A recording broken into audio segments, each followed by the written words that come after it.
All right, ladies and gentlemen that identify as ladies, welcome to another Chew Quieter.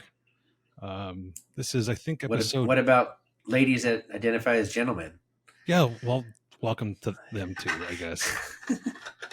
What about chicks that still have a dick, or dicks that still have a chick? Do they still have their berries too, or just the twig? Because I think there's a difference.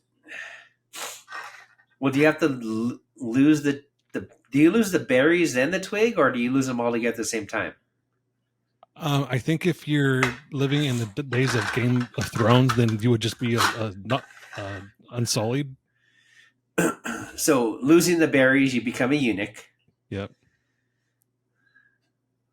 But when you do that, you just take them all at the same time, right? You don't go back twice. You don't go, oh, I'm gonna take the berries today and the twig tomorrow. True. But Do you? I think so. Yeah, I think that's the way it is because I think the Unsullied, they had their dicks chopped off completely in Game of Thrones, at least. Oh, they go everything. Yeah, that's how they made them mad and made them Okay. be warriors. I honestly don't think that was really needed to be a warrior, but I mean, hey, we didn't live in those days and times back then. It's funny because in history of the world, the eunuchs are just like the slaves in the castle. They have no uh, identity, no masculinity, so they're easy to just to make them do whatever you need to do around the castle. Yeah. So what's the difference between that? Is there different ideals in TV and movie? I mean, yeah, they got to they got to do something. Yeah. Speaking of reality versus non-reality, have you heard the theory that that we're actually living in a simulation? Yes, there's a conversation that comes around here every so often. Is it real, or is it just our imagination, or are we just like a game, or are we just like holograms that are just played with, and we're just motioned in to do stuff? I don't know. I don't know. Sometimes it makes me wonder because sometimes we'll have these dreams that are, and then we call them deja vu. So it's almost like that might be a glitch in the simulation. Possibly. I mean, it. I don't know. Who know? Who knows? I had a dream that we were in a simulation, and we didn't know that we were in a simulation. You got to stop playing with that; it's making a lot of noise. Oh, sorry. You told me to leave it on the desk, and I just fidget with it. So the dream was that we were, or me, I was just out and about doing shit, and all of a sudden, certain people just started to shapeshift and turn into these creatures, and they would just flash back and forth between the creature and a normal person. And then I heard someone say, "Did you see that?" And I'm like, "Yeah, I saw that. Like, I told you we're living in a simulation." Okay, so yeah. Well, I mean, you see like a glitch when you're doing like a video. You see like a little back, or a refresh, and then it comes back. I mean, I guess that's kind of same idea, where you'd see like something happen, and it'd be like a, a post production glitch or a post production error that popped up. Like someone's like putting in something and they left out a little code, or the code just got a little screwed up in there. Mm-hmm. That's a little different though, because that's in reality that happened as a byproduct of editing. Well, it has to be in the code. I mean, it has to be in a code somewhere, right? If you're in a simulation, someone has to be writing the simulation. I'm thinking like a race simulator or like a flight simulator or something like that, where there's a code there and someone's just playing that game, and this is where they're in the simulation of that happening. See, and I'm in another place, kind of like the Matrix. That was pretty much the premise of the Matrix, was that it's a simulation. Okay. So, yeah. I mean, obviously, it's been talked about before. They've made movies about it. Other people have written thesis about it, and there's books about it. So I don't think it's. I mean, it's hard for me to believe that we're in a simulation, but there's a lot of things that point to it being true or plausible. If we're not in control of our own destiny, then we're not in a simulation. But if something happens all the time to the same person without cause, is it a simulation? Yeah, it's one of those things. It's just like, who knows? We don't know. It's like the chicken and the egg. Yeah. How does one come first? Yeah. It's so bizarre. It's always something to think about. It's kind of fun to think about, but it's scary at the same time, because if we're not in control of our own lives, then whoever's out there, writing the code for us, I mean, can you add some more zeros to my bank account, please? A glitch of some zeros. Yeah, glitch me some zeros. That would be, fantastic. I saw the new BMW. I saw the new BMW, and I'd really like to have that. Which one? The M3. The M3? Yeah. I've always liked that car. Yeah. I keep saying I want to go back to like a 7 Series, but then I keep looking at this 8 Series. I'm like, I can sell the truck and the trailer, and I can get an 8 Series. So one thing I wanted to bring up also was, I have some friends that keep calling me old. You're old. Well, we are old. Yeah, and I'm older. and it always comes up because I'll say something and they're like, "Oh, it's because you're old." Like this morning, I'm on my exercise bike, and the pre-program was, I'm thinking to myself, okay, I've done it for 3 weeks now. I could probably get out of the beginner stuff and go into intermediate. So I did this program where we're riding out somewhere, and it's basically a hill ride that transitions to a mountain pass, and it's 13 miles, and you have to keep a certain interval. You have to keep a certain pace, and by there was about 12 minutes left in it, and I was just thinking, I'm gonna fucking die. I'm just gonna fall. I'm gonna pass out right here, right now.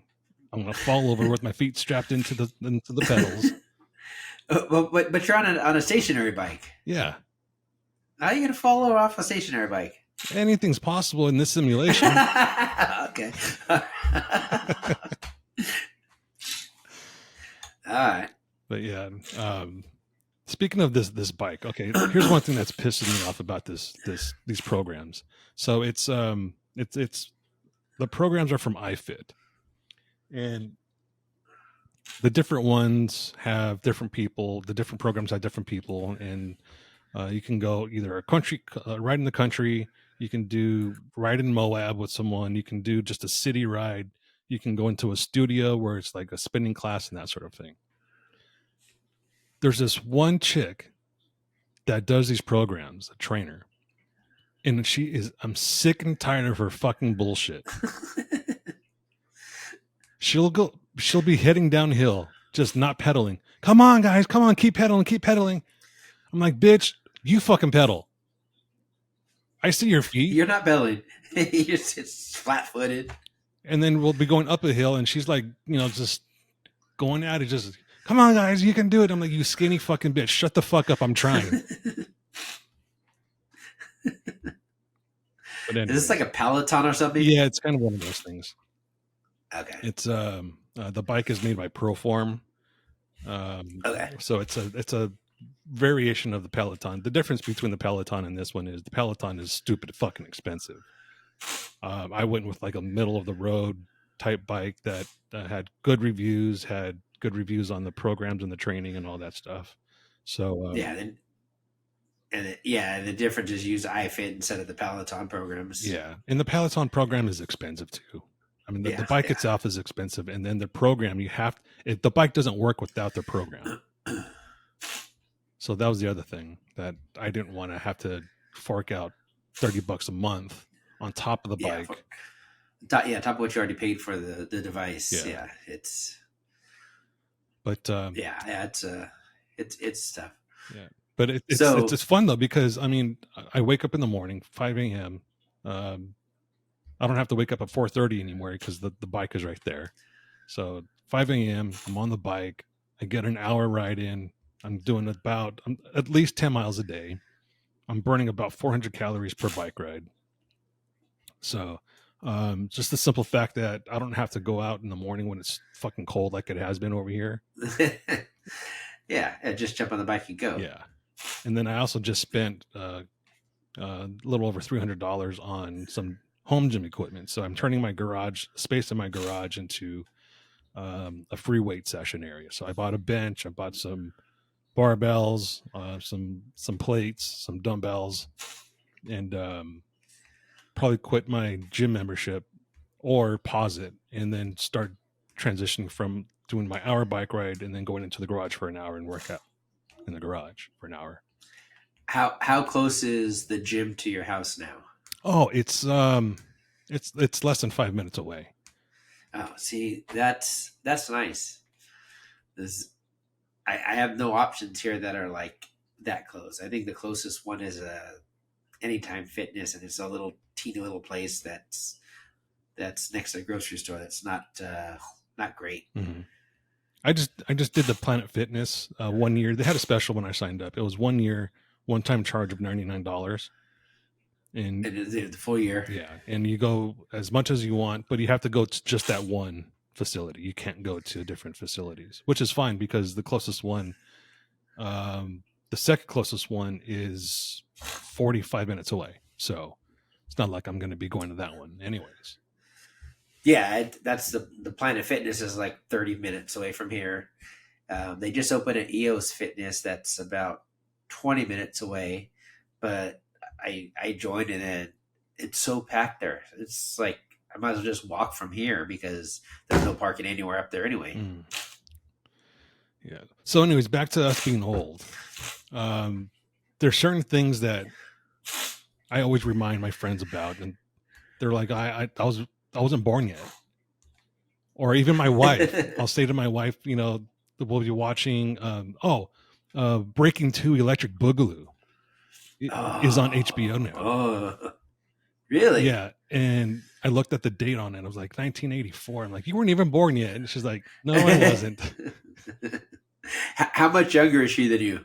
9 years.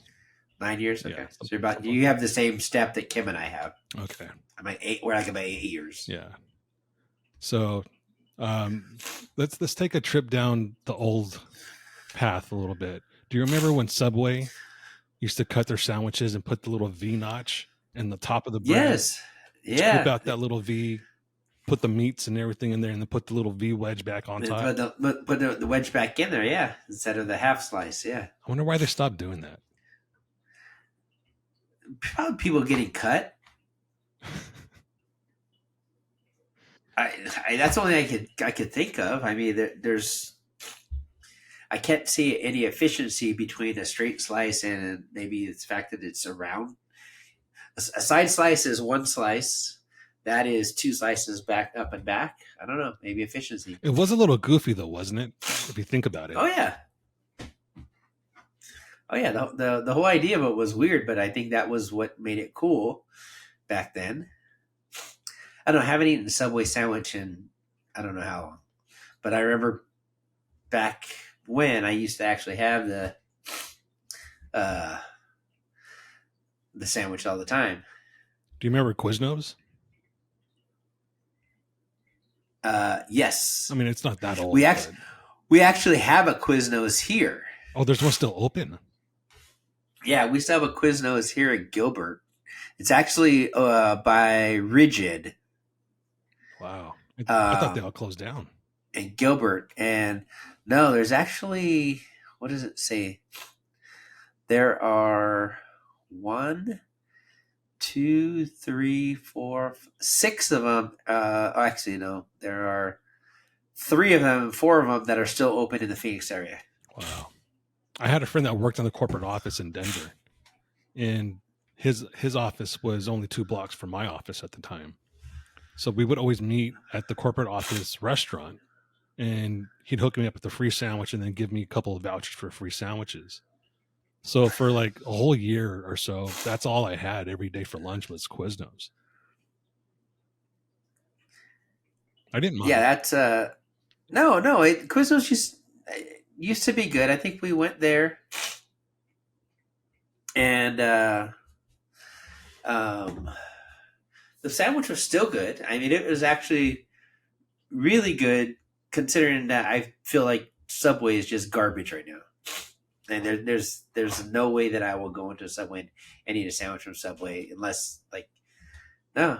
I've actually gone into going to Moab and the last thing open was a Subway. I was like, fuck it, bag of chips.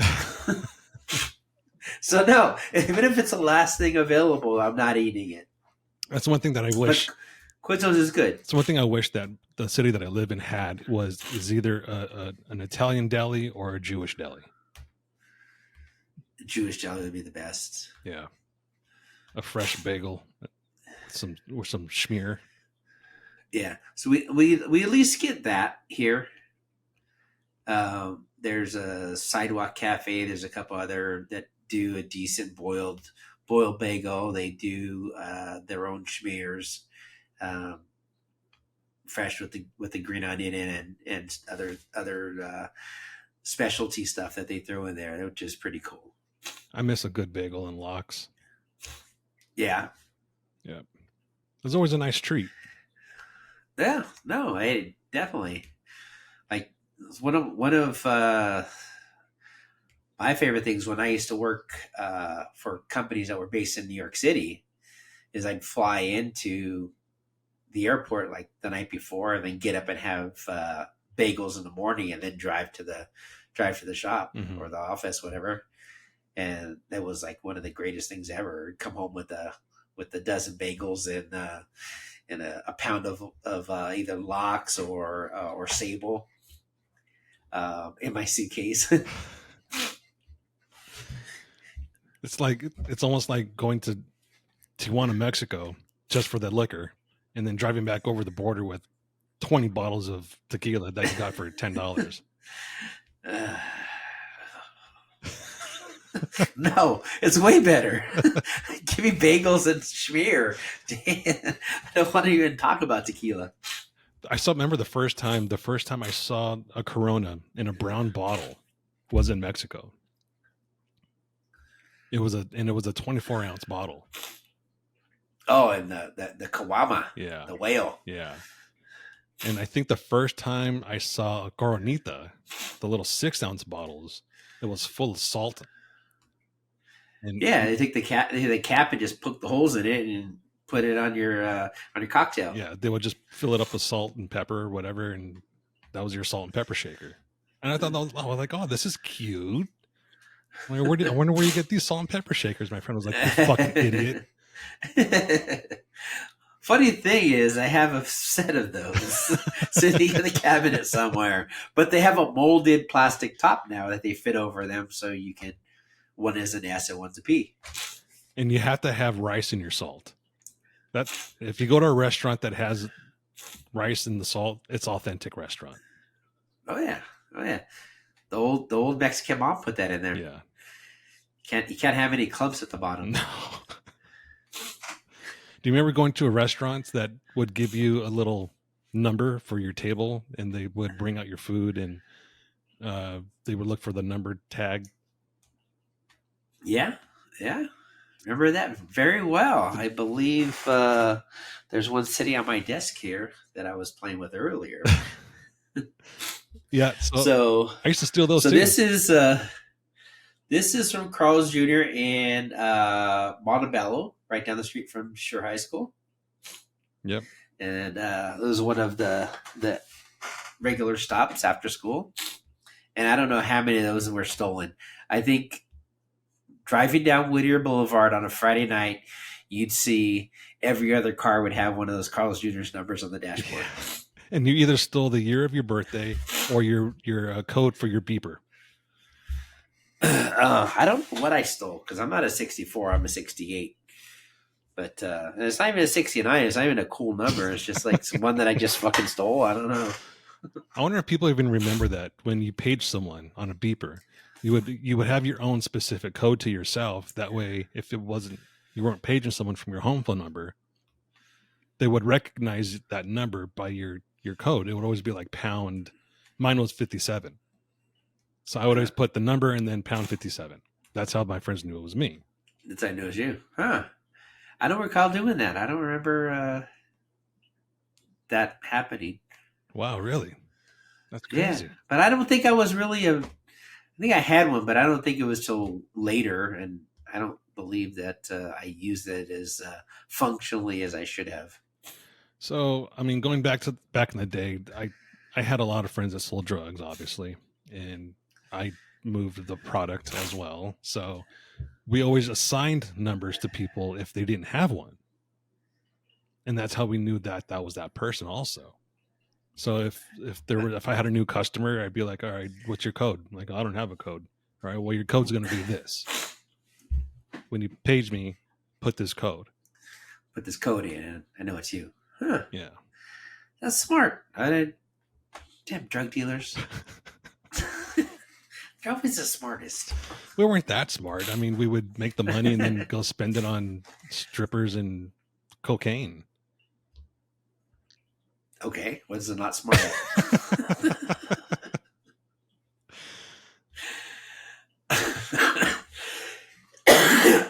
So sorry, but I'm still dealing with this freaking backlash of these shots. That sucks. I have a stuffy nose. I have a sore throat. I went to the allergy doctor again today, and she like listening to my breathing. It sounded like someone's like turning a ratchet in my lungs right now. She's like, "Oh," and I go, "Yeah, you hear that?" And she's like, "Oh, wow, okay, you're bad." I'm like, yes. So I'm complaining about it. I haven't had a great night's sleep. I'm having problems just every day to day, like tired and worn out. I'm like, just fix it, make it stop, make it get better. And my tiredness is just from when since I've stopped smoking pot. My dreams have just been crazy, and they wake me up. And the sad part is, I'll go back to sleep, and the dream will continue. Whereas anyone else, they would wake up and they'd wish sometimes the dream would continue, especially if it was like a hot chick or a good scenario. I would expect that the weed would give you those, not having the weed. Yeah, I don't know. I might have to see a doctor about this. At least to get psychoanalyzed. Like, okay, doctor, why am I dreaming such vivid, crazy dreams? What am I eating? What is it? Have you tried like the CBN at night? No, I just take like a melatonin. That could be what it is. Well, I went off of it for 3 weeks to see if that's what it might be, and I just kept having them. Huh. So it's not the melatonin, and I thought if anything, the melatonin would just knock it out. Like it would make me, my brain tired or shut down to the point where I wouldn't have those dreams. Well, so I don't typically dream, and I was having sleep problems probably like 10 years ago, and they gave me Ambien, and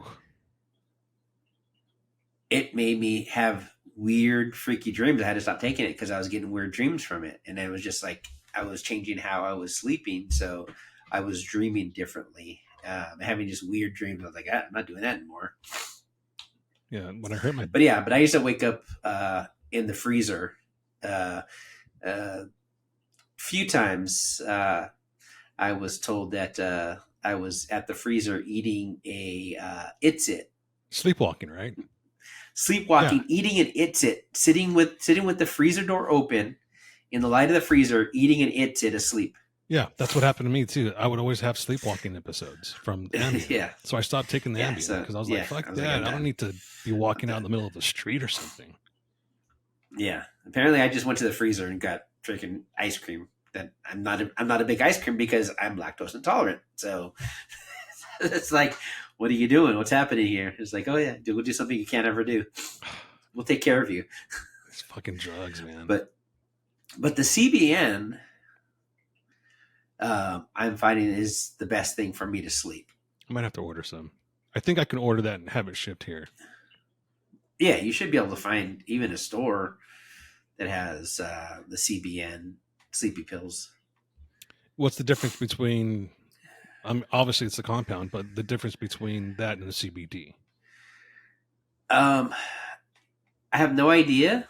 I just know they tell me that the CBN is the one that they tell you it's for sleepy time. Okay, maybe I'll try both. Yeah, so I don't know if CBD is daytime and CBN is nighttime. I don't know. As long as it's not THC, and that's the other thing. The dreams I've been having are crazy about. I'll have a dream where I'm smoking pot in my house or something, and somebody will walk in my house like, I smell marijuana. And I'm like, oh shit, I'm not supposed to have marijuana. I live in Tennessee. or another dream will be like, oh fuck, I shouldn't have been smoking pot. I have a drug test tomorrow. Things like that. And it's just like, I don't have a drug test tomorrow. Yeah, that's undue paranoia. Yeah. It's fucked up. Yeah. But try the CBN.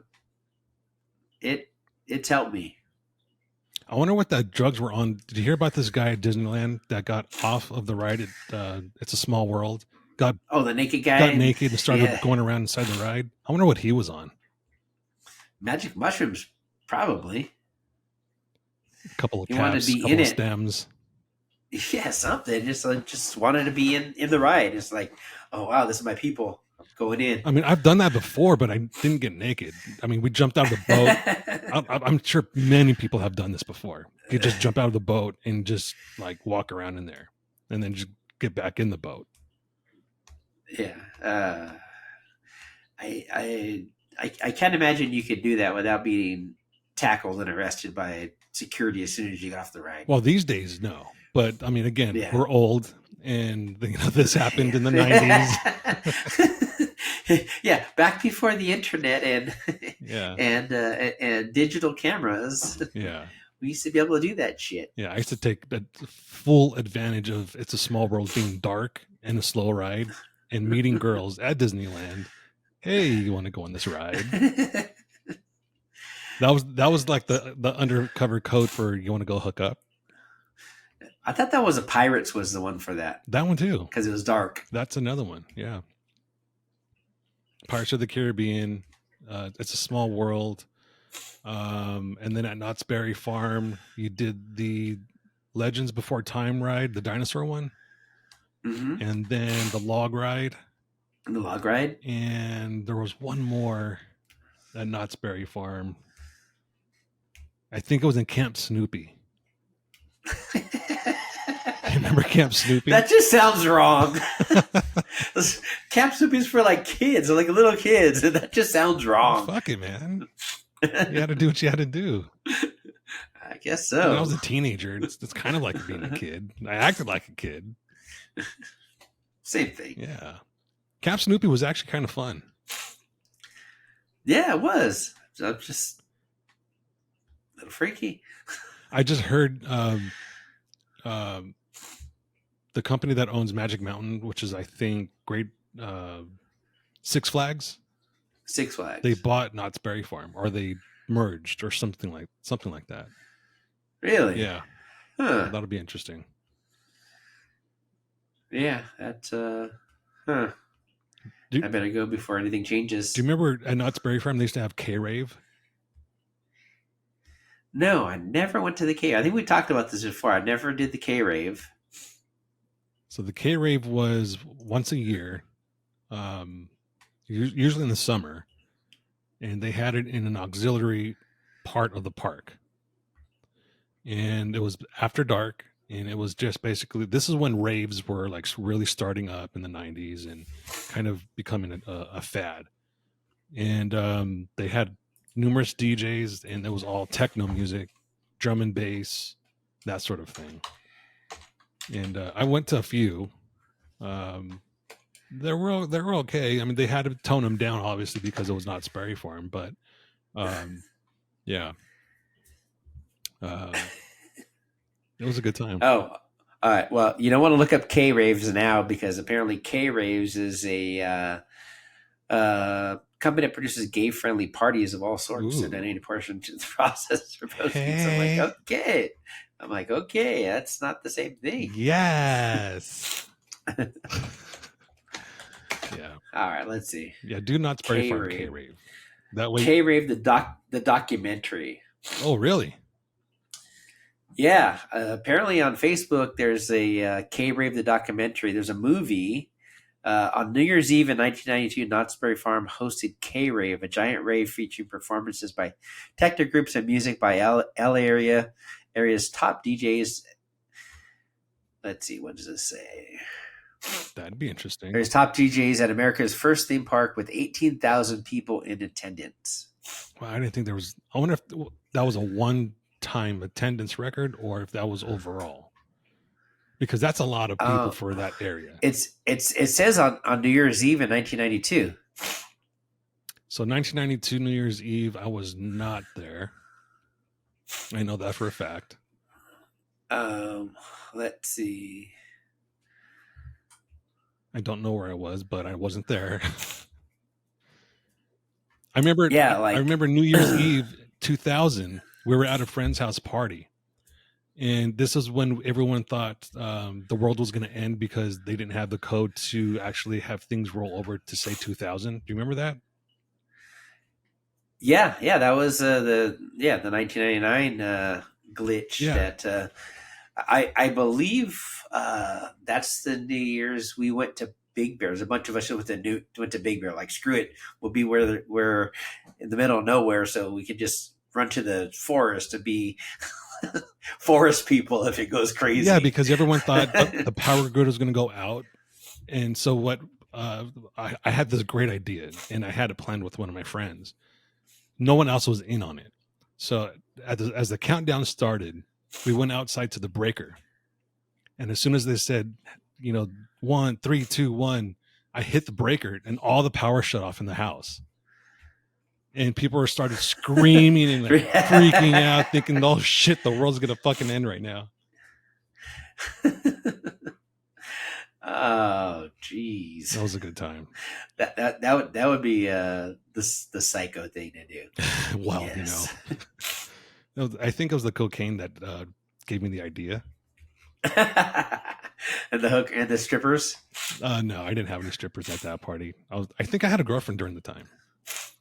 Okay, I think. I don't remember. Who was a stripper? No. So I think by then I stopped dating strippers because I realized that there were just too many problems. Excuse me. Yeah, strippers were just. You don't want to ever date a stripper. To anyone ever listening. Ooh, bless you. Oh, I lost you. Your audio's gone. There we go. There. Okay. You blew out the microphone with that mighty sneeze. No, I hit it on mute so it would destroy the microphone. All right. So, wow. Now you got me all into this now. It was Black Sheep, The Movement, Messiah, Lunatic Friend, Dimension Blue, Rasuko. Like, all these freaking bands. They had some rides open. The Calico Log Ride, Bigfoot Rapids, Boomerang, Grease Lightning, Montezuma's Revenge, Slammer, AR1, and the Dragoon Swing were there. Dragoon? You mean the Dragon Swing? Dragon Swing, sorry. Dragoon. I don't have my glasses on. So like if you look at what this shows, Richard Humpty Vision, Joey Beltran, like all these DJs that were on there, and I'm like looking and going, oh, okay, that's old school shit. Yeah, Andre Lucero, yeah, as always, I'm thinking like, whoa, there's all these people that I remember um, that were performing. Knott's Berry Farm was so underrated.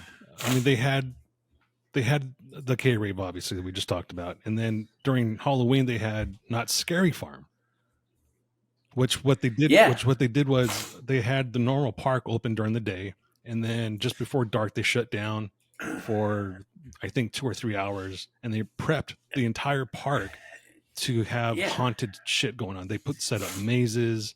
They had people in costumes and scaring people. They would reopen the park at dark, and then you would go in, ride the rides, and they would scare the shit out of you. People just hiding. Yeah. and that's what I remember. Like the after hours Knott's Berry parties. That's what I remember. I did those for. I mean, I'm a Halloween baby, so that was the time for me to go and play. Mm-hmm. So it was that was a staple. Like every year we'd go do Knott's Scary Farm. I I don't want to say accidentally because I didn't mean to swing on one, but one of them scared me so bad I just turned around, and instinct took over, and I threw a right roundhouse and hit the poor fucker. And after I hit him, I was like, "Oh my god, I'm sorry." He's like, "No, it's all right. It's probably the second time it's happened today." Yeah, he's all like, poor fuckers." Even the Universal used to do their Halloween scare, but it wasn't as good as Knott's. No, it was never as good as Knott's, but they had more alcohol there though. Yeah, you could go around and they had little shot glasses with the not shot glasses, the tubes, test tubes with shots. Yep. Yeah, for $1 you could walk around and just drink all day. Well, next door was City Walk also. So if you got tired of that, you just went to City Walk, had some food at one of the restaurants, and I think City Walk had a semi scary thing going on too. I can't remember. City Walk was talking about old before my time or after my time. There was no City Walk when I went to Universal. I guess you're right. It was somewhat new in the 90s. Yeah, it was something that came along after I stopped going to that stuff. That stuff. You make it sound like it was a bad thing. I'm old.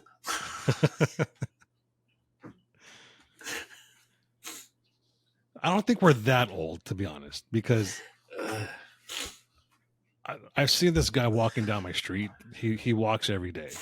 That motherfucker's old because it takes him 20 minutes to get from one side of my house to the other side.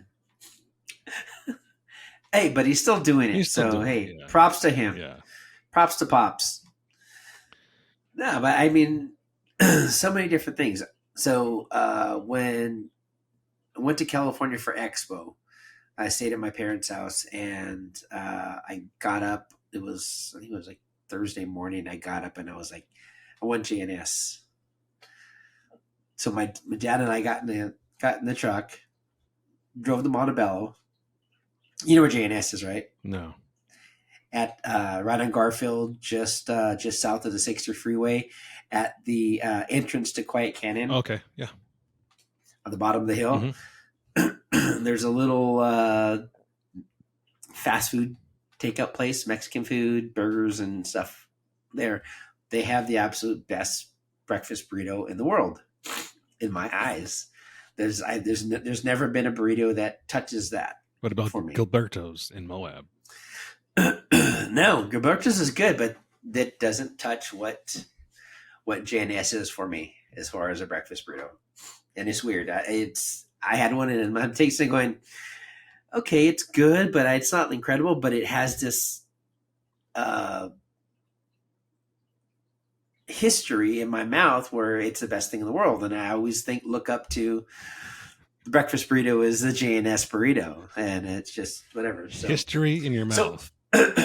Yeah, the history in my mouth. It's like Tommy's, the history in your mouth.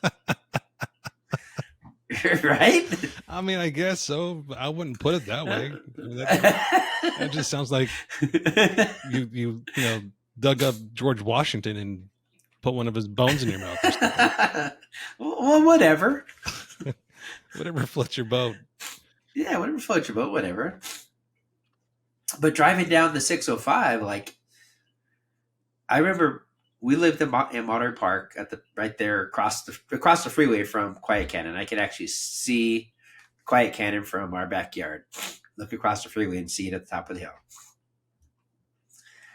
I used to ride my bike from there to Whittier Narrows Dam at the 202, at the 210 and the 605. Mm-hmm. That was my Saturday morning. Put my Walkman in and jump on my bike and take that ride. Go up there and all the way up there. There was nothing up there. Like most of that ride, there was a couple of pits, gravel pits that were filled with water or not, and very few things, more industrial stuff that happened in certain areas. But there was nothing down that freeway, and I just go on the bike path up and back. Yeah. Yeah, I remember And that just because I used to golf at Widow Narrows golf course, which is just right there too. mm-hmm. Yeah, and then now the whole way down, there's shit all the way down. Yeah, I think it actually followed the power lines, if I remember correctly.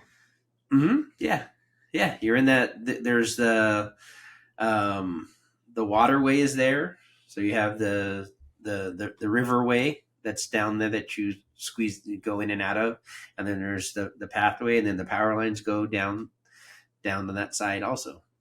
Yeah, you remember the Whittier Narrows earthquake in 1987? Mm-hmm. The city that I lived in, Whittier, uptown Whittier, was completely destroyed. Facades of buildings collapsed. I mean, I think every building collapsed, to be honest with you. Yeah, it was a lot, and whatever was standing had to be torn down, restructured. So now, if you see anything that's still standing out there, it has all the bolts and the plates. Yeah, and it's all retrofit. It's all retrofit to actually stay standing now. Yeah, it's cool. Yeah, I think I was working at Smart and Final in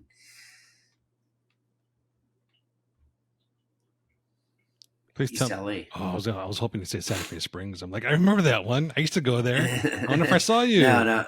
It was in the one in East LA, and then they moved to City of Commerce into a new building. But it would happen, and it like rocked that building, and it was a teeny little location, and we had all the bags of 50-pound bags of beans and rice up on the top shelves. Mm-hmm. We'd have to shove them up there, all falling down. It was a mess in there.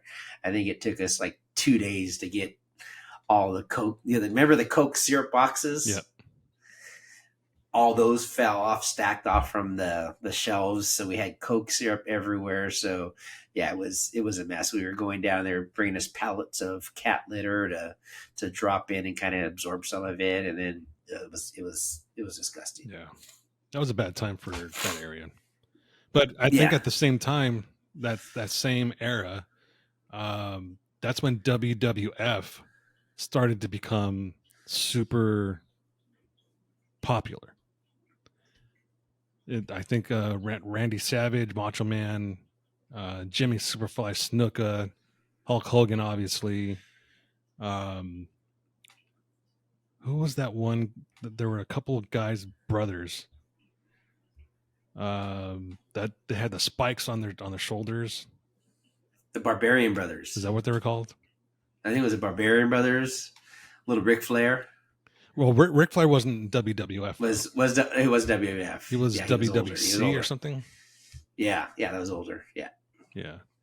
But these guys back then followed it so closely. They're so old now, they still believe that it's real. I can't believe, like, you're a grown-ass man and you still think that wrestling is real.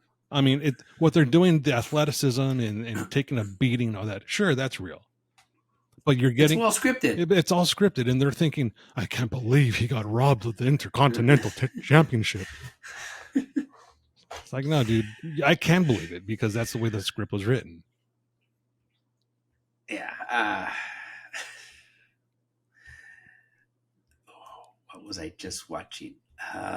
You said this, and I was thinking of something, and then I got completely deflected. There's an old clip of like a reunion type thing that was happening, or it was like a meet and greet. That was probably 20 years ago, maybe 30 years ago. And there was a Q&A session, and this wrestler gets up and he's talking this and that, and a fan gets up and he starts to ask a question, and he starts breaking down into tears. And the wrestler's like, "Hey man, calm down. It's all good. Just take it easy." And the fan is like, "It's still real to me, damn it." Next question, Jeff. Where are you? Right there. Yeah. I just want to thank each and every one of y'all for all you've done to your bodies. It's still real to me, damn it. I mean, thank you. Easy, man. Thank y'all guys. Y'all are awesome. Thank you so much, Mr. Funk, for saying what needed to be said. Yeah, that's Have you seen that one? no, I haven't seen that one. It's fucking hilarious. It's like, dude, you're 40, over 40 years old. I mean, the guy looked like he was probably in his 50s. Did he have a neck beard? No, but he had on big ass Coke bottle glasses. And in his mom's basement. And a London fog jacket. Wow. We went there. Or maybe it was a members only jacket. I don't remember. It was one of those two. What are you, the last member? Remember Z Cavarici pants? Oh, yes. Very much. Those pants were the shit. They were the shit. Yeah. You got made fun of if you didn't wear your Z Cavaricis.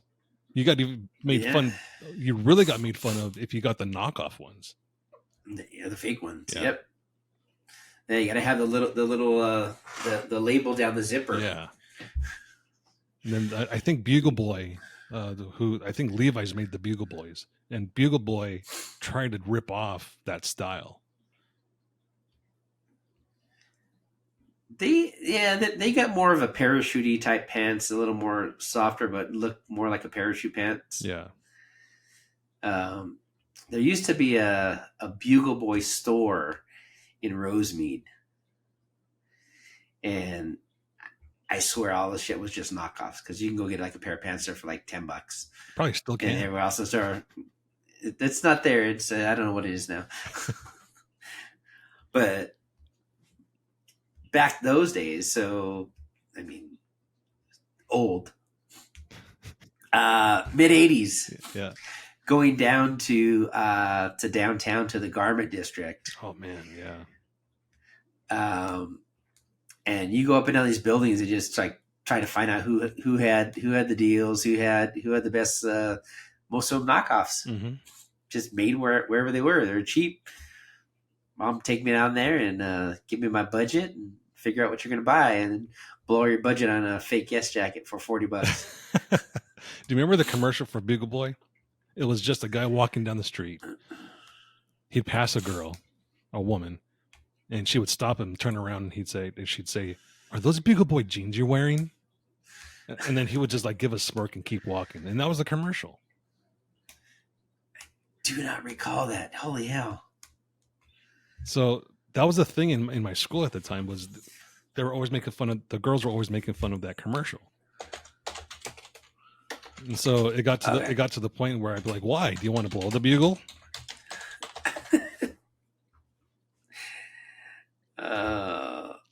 Yeah, the commercials back then were just gross, though. They're just like so cheesy. It's apparently on YouTube, all the Bugle Boy. Oh, now I remember this. The guy like sitting on the side of the road, the girl passing in her freaking Ferrari. Excuse me. Are those Bugle Boy jeans that you're wearing? Yes. They are Bugle Boy jeans. Thank you. Yeah. And then, okay, see ya. Bye. Yeah. Like, that one I remember. I'm like, yeah, it's like he's like standing on the side of the highway, like probably the road to Palm Springs. to Yucca. It's a Yucca. Yeah, black Ferrari pulls past him, backs up. Those Bugle jeans. Yeah, all right. See it. Well, if they were any good, she would have been in the car, right? Yeah. She would have just pulled away. The Buglebeans, okay. I thought they were good, so see you. Did you ever have cross colors? No, never had cross colors. So the only reason why I wanted cross colors was because In Living Color at the time was a super popular TV show. It was sketch comedy for anyone that's too young to remember that because we're old. It was one of the best sketch comedy shows that's ever been out there. It's similar to what Chappelle Show was for your millennials. And Keenan Ivory Wayans would always wear cross colors. And Damon Wayans, they'd always wear cross colors. And so they made it popular, the brand really popular. And so I remember this one year, I think I was going into my 8th grade year in junior high. I told my mom and dad that I wanted some. And just because it was Keenan and it was the Wayans brothers were always wearing them, my parents were like, those are black people clothes. Why do you want those? So reluctantly, my mom bought me a cross-colored T-shirt and it was like a jacket or something like that. And so I wore them to a party outside of school, and I got jumped by some cholos for wearing black clothes in a brown neighborhood. For wearing black clothes. Oh, jeez. And that was the end of me wearing cross colors. the last time that happened. Yeah. Oh, that's funny. And origination is in Los Angeles. Was it? Yeah.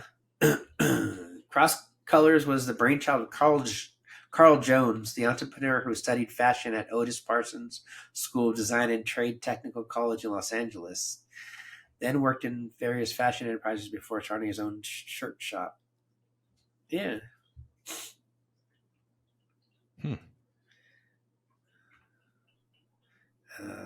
Thomas Walker. Yeah, it's basically California based. I thought it was going to be New York or something. European something. I thought it was a European. Because they use a U in it. Yeah. Because it's cross colors, not colors. Well, both spellings are correct, according to Webster's. It's a correct spelling, but typically it's the European. we expect the Limeys to use the U. So one more thing about getting old, and this is the thing that's really kind of bumming me out. I now have to treat myself like I'm a puppy being potty trained. I stopped drinking water at night about 8:00 at night. I take a leak multiple times before bed, so I'm emptied out. And just like a puppy, you take away the dog's water dish at a certain time. That way he doesn't have water and doesn't pee in his kennel. You take him out multiple times before bed, so that way he's emptied out, doesn't pee in his kennel. So you started peeing in the bed? No, but I have to continuously get up in the middle of the night to go piss. You might want to go see a urologist there, buddy. Sound like some prostate issues. I've been checked. I do my yearly. So everyone just make sure that you're doing the same thing because, as you know, it's not going to be a fun thing if you catch it late. So no, catch it early. Yeah. Catch everything early. Go to your doctor constantly. Yeah, this is nothing to make fun of.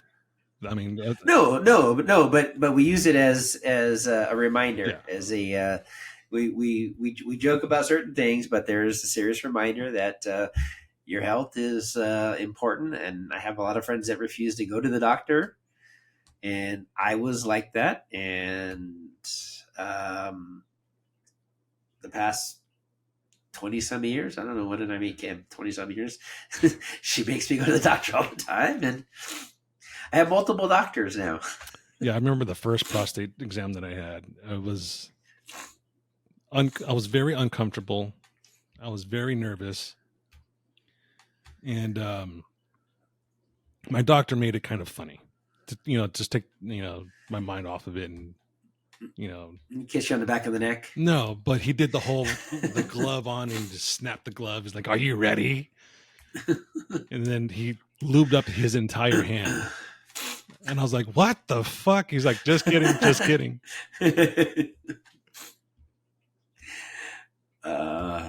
Yeah. See, when you have a good doctor, that makes it interesting to be in there. It's fun. Yeah. I don't have that doctor So anymore, but now I'm at the point where I've had enough of them. I'm fairly comfortable with having a strange new doctor peek inside my butthole. So my urologist at MD Anderson, one that put me in the research program that I've been now dealing with for the last 6 years. My thing now is I know I have to go for an examination. I would just go and buy these weird underwear. The funnier the better, the weirder the better. So Duluth has all these patterns and stuff like that. Yeah. So I got these ones. I have those ones that just have nuts on them. One that just has woods, is like just like ends of wood, just wood. I need to find a pair of underoos. I don't care what size they are. I'm gonna wear some underoos next time. The smaller the better. So I always have something new to bring in there, and I drop like, oh geez, now what do we got now? I have these blue Shazam ones. I think the PBR ones were last time. PBR. That's such a horrible beer. I almost shit myself because of PBR. See, I enjoy the PBR. I mean, it was good beer, but I mean, it just ran through me like a wet paper bag. Oh, I don't do that. Yeah, I can have one or two. That's about the extent of my. I was at a bar, of all places. It was actually the bar of the bowling alley that I used to go to all the time. And I'm clenching my butt cheeks. I got my hand on my ass, like, come on, stay together. And I get to the toilet, and I just enough time, and just there was nothing but foam. I was like, oh my God, no. There's not enough toilet paper in here, and it's shitty toilet paper. See, what does it to me is Schlitz. Not Schlitz. Was it Schlitz? No, or was it Hams? Hams? I've never even heard of Hams. Yeah, no, it was Schlitz. It was Schlitz. You ever been to the Clearman's Galley? Yeah. In Temple City? Yeah. They do the chili burgers and all that stuff. Well, they used to have a beer on draft. It was like $1.65 for like a giant mug of freaking beer. That's your so you first go up there time. and have a burger. Yeah, well, you should know. And there's always old men sitting at the bar just sitting there drinking this stuff. I believe it was Schlitz is what they had. Oh, but it could have been the chili burger. It was a combination. Could have been the chili. It could have been the chili peppers. It could have been the blue cheese cabbage salad. I really don't know what to blame it on. Blame it on everything. Everything there. Oh, or the cheese bread. Oh, the cheese bread was awesome. The garlic cheese bread. Yeah. A little bit of crisp on it. Yeah, that was Texas toast style. Yeah. Yeah, Clearman's that had a place in La Mirada called Northwoods Inn. Yeah, so at the Village you had the Northwoods Inn, Clearman's Galley, and then Clearman's Restaurant there, and then you had Northwoods Inn and out there, and it was right by the swap meet, La Mirada. Yeah, yep. And there's a few others around the valley that were part of that Clearman's family. It got really expensive. Like that. I remember I was going to send my mom a gift certificate because that's one of her favorite restaurants. And Northwoods Inn. Yeah. Oh yeah. It was always expensive. It was a place my parents would go when they were going fancy dinner without us. I never went there until I was older. Yeah, but now it's ridiculous. Oh, I can imagine. I was like, Mom, are you sure you just don't want a cup of menudo from your favorite Mexican place? Yeah. Can I get you a King Taco gift certificate? A couple tacos? That's still probably $20. Yeah. Did you were there? So close to you in Whittier was Chris and Pitts. Yeah, I love that Chris place. and Pitts? Yeah, loved Chris and Pitts. So I grew up on Crescent Pits. That was the steakhouse we could go to with the family. Northwoods is where my parents went because they could afford it for them, I guess, and then Crescent Pits was for the family. So yeah, I did their pepper steak. Mm-hmm. You ever had that? Mm-hmm. The onions and the bacon on top of the steak that they put on top of the steaks. Yeah. You order an extra A side of baked beans. and then you have the beans. I was always a baked potato with it, loaded baked potato, or with everything. I was in. They had a great blue cheese salad. That was it. That was my thing. Blue cheese salad, top sirloin with the pepper steak on it, baked potato. I'm good. So I made steaks last week, and I was like recreating that. After watching St. John Bosco play, I was like, oh, they were right down the street from the Downey Crescent Pits. The last one that I know is open was Santa Ana and Downey with Crescent Pits. I think the one in Whittier is still open. Is that one still open? I think so. I think my mom was just talking about it not too long ago. Really? Yeah. So funny story about Crescent Pits, right? My grandmother used to love going there. It was one of her favorite places. She took me, my cousin April, my cousin Jeff, and my cousin Tony, and we all had a nice meal. The waitress that we had, we always called her my grandmother's nemesis. They had the exact same hairstyle. They looked almost identical to each other. And I don't know why, but they always gave each other attitude. Always. So this one time, I think my grandmother just was fed up with this woman and she had enough of her shit. And she left her a penny tip on purpose. Yeah. And my cousin was like, Grandma, that's mean. And she's like, I don't care. I don't like her. She's a bitch. My grandmother was kind of like that. She had a pettiness to her. It didn't always come out. She was a very, very nice woman, obviously. But she had a streak in her that she can be super petty. Yeah, and it's funny is that older people used to be able to do that, and now it's like you do it now, like, oh, you're canceled. Like, just let it go. You can't cancel someone that doesn't exist anymore. Yeah, or that's a nobody. We're nobody, so you can't cancel us. They don't get. We're not. They don't even care. We don't travel the world. So, wow.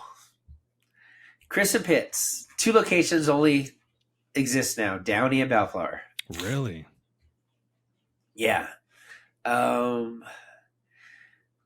The baseball top sirloin is now $33.55.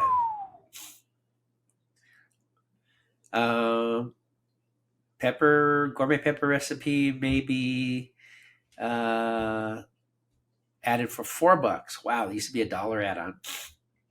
That baseball's top sirloin, I believe last time we were there was like $12.95. That's crazy. Maybe $13.95. But yeah, only 2 locations left. That's it. Huh. Do you remember Pioneer Chicken?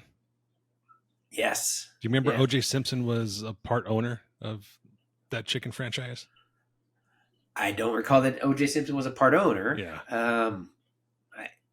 I'm trying to remember. He might have been on, like, his face might have been in some of the marketing promo stuff in the stores. No, he was. I'm almost positive he had an ownership stake in it. At one point, anyways. All right. And then there was Church's Chicken that was right next to it. At least in Whittier, it was kind of weird for being a Mexican town. There was a lot of chicken places, fried chicken, Church's, Pioneer, and KFC. They were all in the same street on the same side of the block. And now it's nothing but tuckerias and little hole-in-the-wall bakeries. I haven't had any good pan dulce in a long time, though.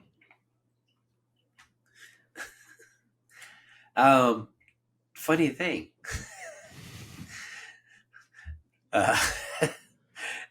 No, there's the Mexican market here in Mesa has this wall of the pan dulce and a big old pastry counter with the pineapple upside down cakes, the fruit cakes, and all those crazy cakes that you see. But the whole wall of the pan dulce, and we were there late Saturday night, and there was nothing left. I was like, what the hell? I want to freaking, you know the ones with the crisscrosses on top with the chocolate or the vanilla or strawberry. Yeah. I just wanted the chocolate one. Nothing available. And it's a good Mexican bakery if they have piñatas hanging from the ceilings for sale too.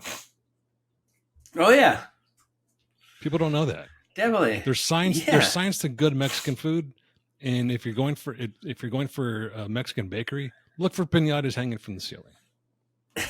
If you're going for just Mexican food, look for rice in the salt shakers.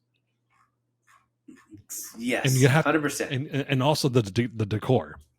If there isn't pictures of Juarez or a picture of some lady, hand-painted picture of some lady scooping water out of a creek, just leave.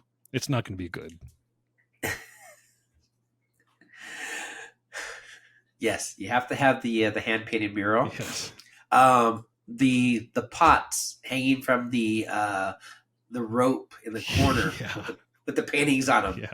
The chilies in the bunch in the corner.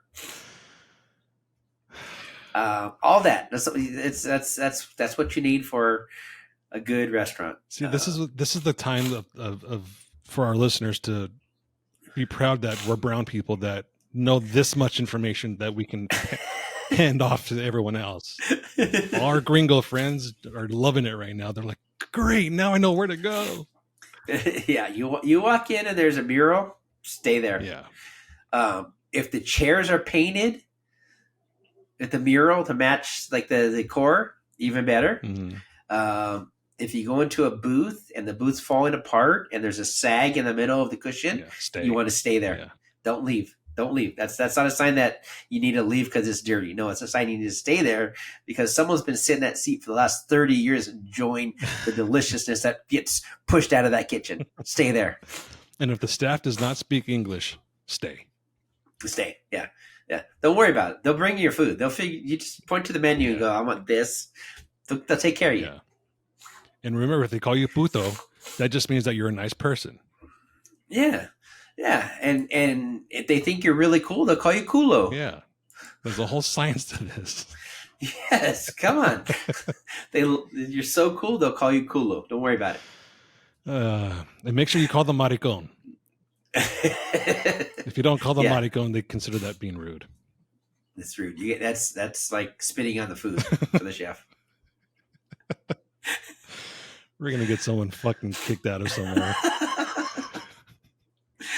Well, we hope they're a little smarter than that. I mean, these are our friends we're talking about. Yeah, I guess so. Shit, you're all fucked. And this part of this episode is brought to you by Scott Bloom, who was supposed to join us today, but canceled. Yeah, well, he's ill. He's prepping for. They called him in, the marketing team and a few others. Oh. The CEO from the big company is coming in to do some walkthroughs or something. So he's like, yeah, we're all there prepping for a CEO visit. So that's never good. He's like, I got to show up to work. I'm like, oh, that sucks. Yeah. So next week, so he's got to go mop some floors. Yeah. So folks, next week, make sure you listen in. For those who don't know who Scott Bloom is, he is the marketing. He is the product. He's the Jeep Wrangler product manager. Is that right? Marketing manager, Jeep product marketing manager, I believe is what the total is. We're gonna fuck this up. So yeah, he's a marketing guy for Jeep. And basically, if anything that you wished to have on the new Jeeps isn't there, it's because of Scott. So you can blame Scott. Oh, there's so much we're blaming for Scott. Scott's four-door Jeeps, it's all Scott. Ducks. Soccer moms, Scott. Ducks, Scott. Bob GTs. Fad. Axles, Scott. 2-liter e-torque Scott. Let's move on really quick because I know you want to bring this up, your new toy. Yeah, you saw me grab it. I was looking for something to fidget with. So, so we don't have any sponsors here. Just a product that I bought, and little device here is called the Strike Man. It's a laser cartridge. This is a 9mm. They make them for different calibers, and it's a really cool device because it allows you to target practice without leaving your house, which I don't like to do. So it actually works well for me. I have to leave the house and I get to shoot the gun. Okay, it's good. But it's we talked about practicing and getting your muscle memory for your weapon and making sure that you have the just the time with the gun to practice and get that memory going. So it's actually really, really cool because there's a gun sitting right on my freaking desk. Make sure it's empty. It's empty. It's Ooh. So it's cool. You just pop this little cartridge in there. It's a pain in the ass to get in there. But when you get it in there, it shoots a little laser. This is the part I hate about it, is that it doesn't lock in there. So there it goes. You see that little laser in there. Mm-hmm. So it actually allows you to practice with your gun in the house, and then there's a little target you get with it, and then you just use an app on your phone, and you just point your camera with the app on at the target. You center it in there, and then you can shoot. And it tells you when your hand's not steady. Tells you when you're kicking down, you're kicking up, side to side, and when you're in there, and then you can tell, do you want to do fast mode? You can do a bunch of shots. You can do whatever, however you want to target it, and then it gives you different ranges to be within, and then it calculates based upon what ranges you're in. But it's a cool practice device for those of you that want to just have a little more time.